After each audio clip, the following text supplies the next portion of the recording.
Reels वाली बहू। प्रज्ञा को रील्स बनाने का बड़ा ही क्रेज है और वो दिन भर रील्स बनाती रहती है। खाते पीते घूमते फिरते घर में कॉलेज में रील्स बनाने के कारण प्रज्ञा पूरे कॉलेज में हाईलाइटेड है। जहां उसके रील्स सभी को पसंद आते हैं, वहीं मनीषा चिंता में डूबी रहती है। एक रोज जब खाते हुए प्रज्ञा रील्स बना रही होती है, तब मनीषा कहती है, एक मिनट भी चैन नहीं है इस लड़की को। ये नहीं कि खाना तो आराम से खा ले, लेकिन नहीं, अरे थोड़ी देर रील्स नहीं बनाओगी तो आसमान नहीं टूट पड़ेगा। अरे मम्मी, इसी को तो कहते हैं डिटर्मिनेशन। तुम नहीं समझोगी ये सब। भगवान, इस लड़की को सद्बुद्धि दे। जब देखो तब टेढ़ा बाका मुंह बनाती रहती है। मनीषा की बात का प्रज्ञा पर जरा भी असर नहीं होता और वो खाते खाते रील्स बनाती रहती है। दिन बीतने लगते हैं और देखते देखते प्रज्ञा का कॉलेज भी खत्म हो जाता है। आए दिन कोई ना कोई मनीषा को प्रज्ञा की शादी करवाने का सुझाव दे जाता है। सब ठीक ही कहते हैं, प्रज्ञा की शादी कर देनी चाहिए। अपने घर के काम काज में व्यस्त हो जाएगी तो खुद ही ये रील्स और नाच गाना बंद हो जाएगा। मनीषा और प्रेम प्रज्ञा के लिए एक अच्छा लड़का ढूंढने लगते हैं और तभी विकी का रिश्ता प्रज्ञा के लिए आता है, जिसने प्रज्ञा को उसकी रील्स देखकर पसंद कर लिया था। अगले दिन विकी अपने माता पिता के साथ प्रज्ञा के घर पहुंच जाता है और प्रज्ञा साड़ी पहने हाथों में चाय की ट्रे लिए उनके सामने आती है। जब विकी को पसंद है तो हमें भी बहू पसंद है।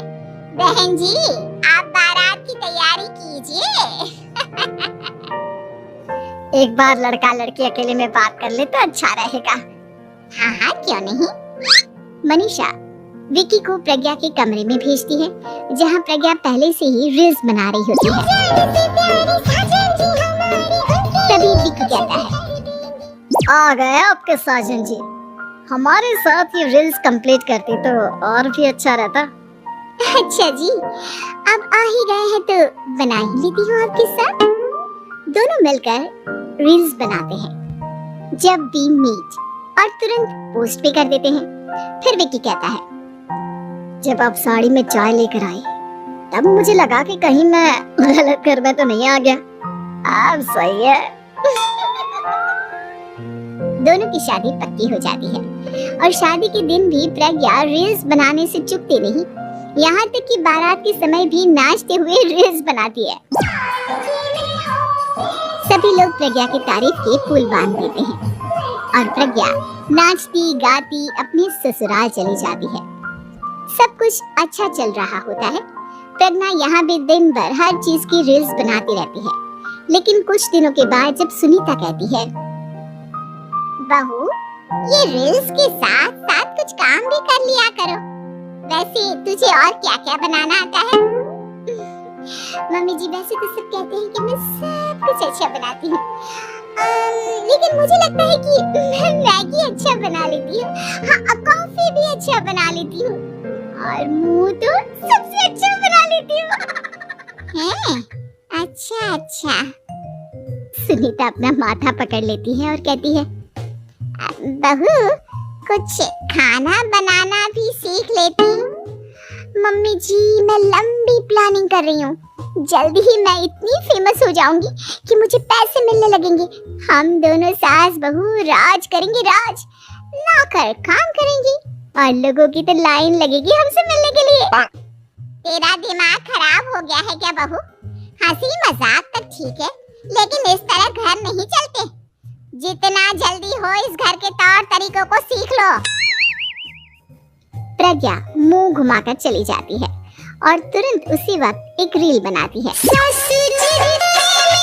ये देख सुनीता का गुस्सा 7वें आसमान पर चला जाता है और विकी के घर आते ही सुनीता उसे सब कुछ बताती है। विकी भी अब प्रज्ञा की इन हरकतों से परेशान हो जाता है। तुम टेंशन मत लो मम्मा, मैं देख लूंगा। विकी कमरे में जाता है तो देखता है कि प्रज्ञा रील्स बना रही है। विकी बड़े ही प्यार से प्रज्ञा से कहता है, प्रज्ञा, इन सब के लिए मैं तुम्हें मना नहीं कर रहा हूँ, लेकिन फिर भी हर वक्त तो ये अच्छा नहीं लगता ना। समझने की कोशिश करो, मुझे भी तुम्हारा थोड़ा वक्त चाहिए। मैं जब ऑफिस से आता हूँ तो मुझे समय देने की जगह इसी में लगे रहते हो। तुम ज्यादा ही सोच रहे हो। तुम भी मेरे साथ रील्स बनाओ ना, तुम्हें भी बहुत अच्छा लगेगा। तुम्हें इज्जत से कोई बात समझ में नहीं आती क्या? दिमाग खराब हो गया है तुम्हारा इस चकाचौंध से। अगर तुमने अपना रवैया नहीं बदला तो मैं तुमसे दूर चला जाऊंगा। तुम ही रिश्ता लेकर आए थे, मुझे लड़कों की कमी नहीं थी और ना आज है। विकी दरवाजा पटककर चला जाता है। धीरे धीरे विकी प्रज्ञा से दूर होता जाता है। एक रोज मनीषा प्रज्ञा के ससुराल उससे मिलने जाती है। तब सुनीता उससे कहती है, बहन जी अब आई हैं तो कुछ दिन यहाँ रहकर जाइएगा, आप ही का घर है। हाँ मम्मी, बहुत दिन हो गए तुम्हारे साथ एक भी रील नहीं बनाई मैंने। प्रज्ञा तुरंत अपने फोन में रील्स ऑन कर लेती। ये सब मुझसे नहीं होता। तेरा ये भूत अभी तक नहीं उतरा क्या? बहन जी आप कुछ कहती नहीं क्या इसे? जब आप ही कुछ नहीं कर पाई तो मैं कर ही क्या सकती हूँ, सास तो वैसे ही बदनाम है। शाम को घर की लाइट चली जाती है और मनीषा प्रज्ञा से कहती है, मेरे घुटनों में बहुत दर्द हो रहा है, तू लाइट का कुछ इंतजाम करना बेटा। अच्छा कैंडल जला देती हूँ मम्मा। प्रज्ञा गाते हुए कैंडल जलाती है और खिड़की के पर्दे के पास रख देती है। मनीषा जिसे बहुत दर्द हो रहा है वो सो जाती है और प्रज्ञा हमेशा की तरह अपने रील्स में लग जाती है। उधर कैंडल की वजह से पर्दा आग पकड़ लेता है और मनीषा के कमरे में आग लग जाती है। बचाओ, कोई है बचाओ। सभी भागते हैं और विकी कमरे की आग बुझाने में लग जाता है, लेकिन तब तक मनीषा आधी जल चुकी थी। मनीषा की हालत देख प्रज्ञा रोने लगती है। विकी मनीषा को तुरंत हॉस्पिटल ले जाता है और उसे एडमिट कराता है। विकी प्रज्ञा से कहता है, देख लिया ना, तुम्हारे इस नाच गाने की वजह से आज तुम्हारी माँ की जान जाते जाते रह गई। अब पता नहीं तुम और क्या चाहती हो।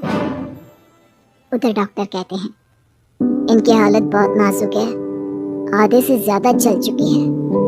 प्रज्ञा रोती हुई मंदिर में जाती है और भगवान के आगे जाकर कहती है, भगवान मेरी माँ को ठीक कर दो, मैं कसम खाती हूँ हाथ से ये रील्स बनाना छोड़ दूंगी, बस मुझे मेरी माँ वापस मिल जाए। 2 दिन बीत जाते हैं और मनीषा खतरे से बाहर आ जाती है। पेशेंट अब ठीक है, आप लोग उनसे मिल सकते हो। सब कोई मनीषा से मिलता है और प्रज्ञा सबके सामने अपना फोन तोड़ देती है। मुझे माफ कर दो मम्मा, मैंने तुम लोगों की बातों को नजरअंदाज किया। बेटा कोई भी चीज जरूरत से ज्यादा खराब है। मैंने तुम्हें रील्स बनाने से कभी मना नहीं किया, लेकिन हर वक्त एक ही चीज तो सही नहीं है। मैं समझ गई हूँ मम्मा, आई एम सॉरी। प्रज्ञा उस दिन से रील्स बनाना छोड़ देती है और पूरी तरह से अपने घर में लग जाती है।